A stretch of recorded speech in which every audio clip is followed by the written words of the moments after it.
Jornal da Bandeirantes, gente, 9 horas e 22 minutos. O prefeito de Santo André, Paulo Serra, está conosco. Prefeito, bom dia. Bom dia, Eduardo. Bom dia, Thaís. Bom dia, Pedro. Uma alegria participar aqui com vocês. A satisfação é nossa em recebê-lo. A gente quer falar de PSDB também. O senhor é um dos coordenadores da campanha de Eduardo Leite, pré-campanha de Eduardo Leite, mas como a gente estava falando de carnaval agora, prefeito, e o senhor, uma cidade grande, Santo André, ao lado da capital paulista, eu queria saber se o senhor, antes de tudo, antes da gente entrar na política, saber se o senhor já tem uma decisão tomada com relação ao carnaval na sua cidade, se está sendo discutida com a Secretaria de Saúde, se está sendo discutida com a Câmara Municipal, por favor. Eduardo, a gente, primeiro que qualquer decisão na região metropolitana, e nós temos aqui o consórcio intermunicipal do Grande ABC, que engloba 7 cidades aqui da região. Eu, como presidente do consórcio, tenho tentado, nem sempre é possível, né? Nem sempre os prefeitos entram num consenso, mas tenho tentado sempre que as decisões sejam uniformes, até porque, como já foi falado pela Thaís, né, essa falta de parâmetro e aí a falta de uniformidade de decisão, ela não causa o impacto positivo que muitas vezes as próprias decisões desejam. Então, aqui uma região conurbada, em que há um efeito pendular das pessoas, né, de uma cidade para outra o tempo todo. Não faz sentido uma cidade, por exemplo, como foi agora a questão da máscara, né? Nós mantivemos a máscara até o final do ano para discutir no início de janeiro, e uma cidade aqui de São Caetano já seguiu o governo do estado. Então, isso fica muito difícil até para o próprio munícipe e perde um pouco o sentido e a efetividade das normas. E eu estou dizendo isso pelo seguinte: o que a gente sente muita falta é uma coordenação federal ou uma coordenação estadual, mas que assuma de maneira definitiva os parâmetros para guiar as cidades, né? Neste caso do carnaval, nem poderia ser estadual, tinha que ser federal mesmo.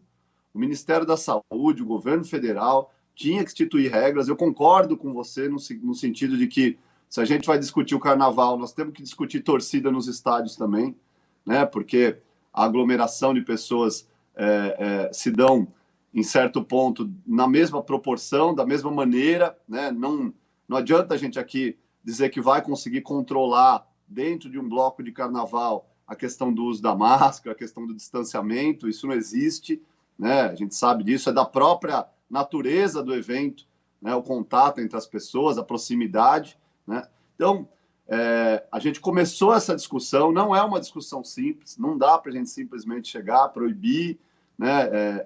E dizer que Santo André nem tem um carnaval muito forte. A gente, em 2017, o carnaval aqui era feito com desfiles todo financiado com dinheiro público. A gente tirou isso e a gente mudou um pouco a cara do carnaval para ser com iniciativa privada, para não ter investimento público, que a gente gastava e não tinha público, porque nós estamos muito perto do litoral, então as cidades aqui, de uma forma geral, também esvaziam muito no carnaval, não fica... O que acontecia com São Paulo há décadas atrás, né? São Paulo também esvaziava, hoje não, hoje tem um carnaval, né, que atrai muita gente.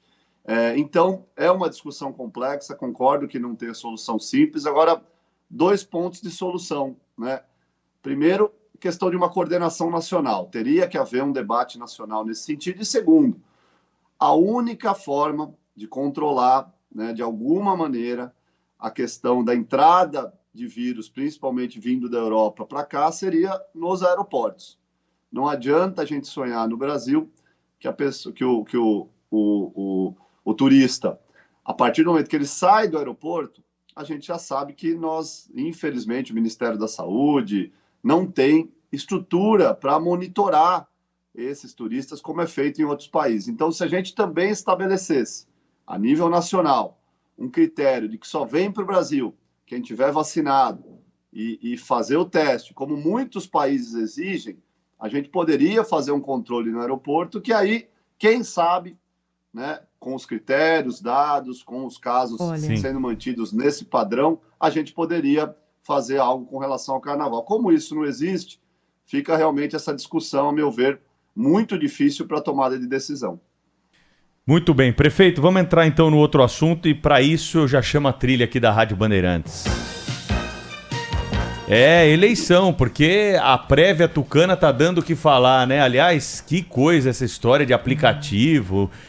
O problema que não parece não ter solução.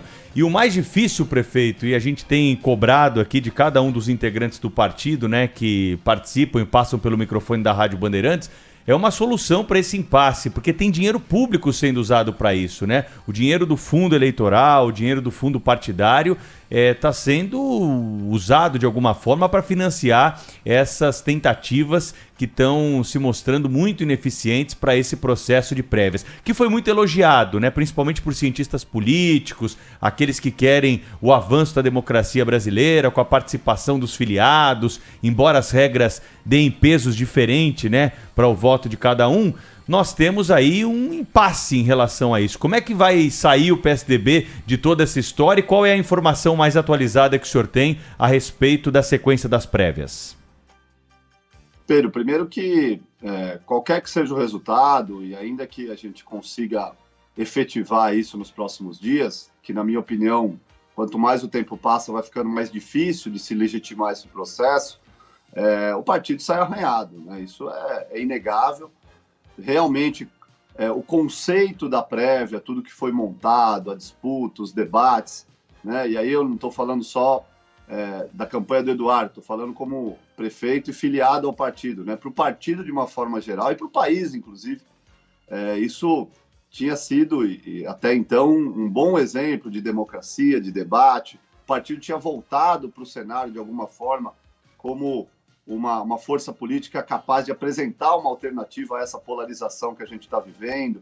E, infelizmente, né, uma ferramenta tecnológica que nos traiu, né, ainda está sendo discutido aí se foi ataque hacker ou não foi, né? Então tem ainda uma série de questões a serem esclarecidas, mas, independente agora do resultado, o partido sai, sem dúvida nenhuma, com a sua imagem arranhada e vai precisar, com muito diálogo, com muita construção, com muita transparência, reconstruir com a sociedade, passado este processo, essa imagem que antes tinha sido criada aí de um partido inovador e que acabou não conseguindo, pelo menos por enquanto, concluir o seu processo. O Eduardo, nós, né, da campanha do Eduardo, agora falando como campanha, tínhamos muita convicção da vitória. O Eduardo tem uma campanha muito mais pulverizada por todo o Brasil, né? A campanha dos nossos adversários são mais concentradas, né?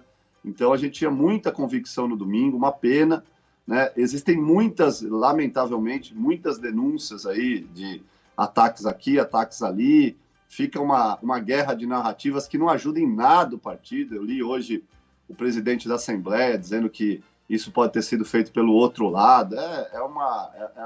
Na verdade, quem profere uma frase dessa atenta contra a imagem do PSDB. Não dá para a gente pôr uma candidatura, seja de quem for, acima da imagem do partido. Então, eu lamento profundamente esse clima bélico que ainda está no ar. A gente não tem que agora achar A, B, C como culpado. A gente tem que resolver o problema e apresentar para a sociedade uma solução.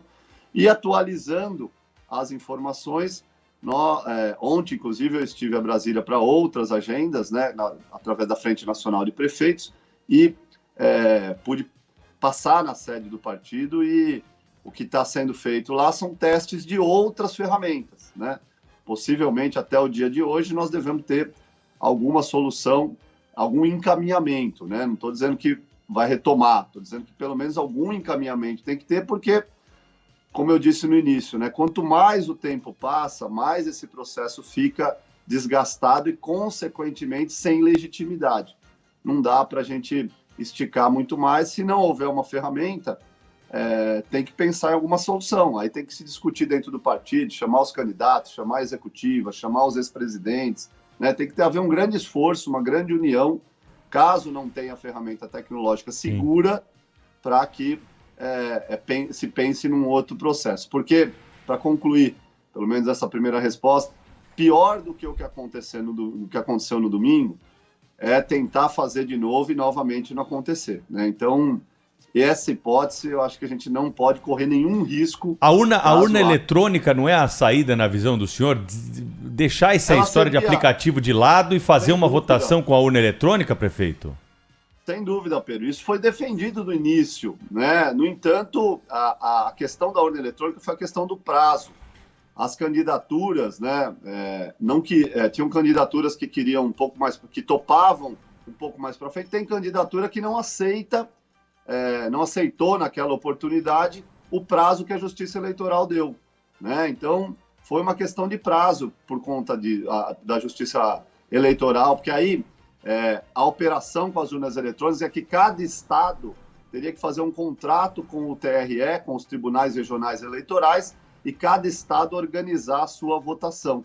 Isso levaria mais tempo, mas naquela oportunidade não houve consenso no prazo, né? No caso, a campanha do governador de São Paulo queria antecipar, inclusive, que não fosse em novembro, e o Tribunal Superior Eleitoral tinha pedido mais prazo para essa organização.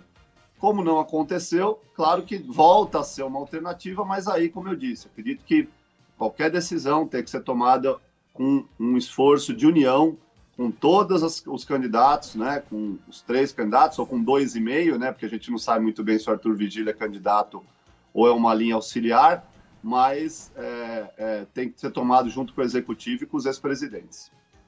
Prefeito Paulinho, prefeito da cidade de Santo André, coordenador também da campanha para as prévias do governador do Rio Grande do Sul, Eduardo Leite, participando ao vivo do Jornal da Bandeirante. Prefeito, muito obrigado pela participação. Sempre volte aqui para falar. A prévia vai terminar, mas Santo André, ainda bem, vai continuar. Volte sempre aqui para falar dela, por favor. Se Deus quiser, e vai muito bem, viu, Eduardo? Então, vai muito bem. Obrigado, Thaís. Obrigado, Pedro. Obrigada, prefeito. Então, obrigado.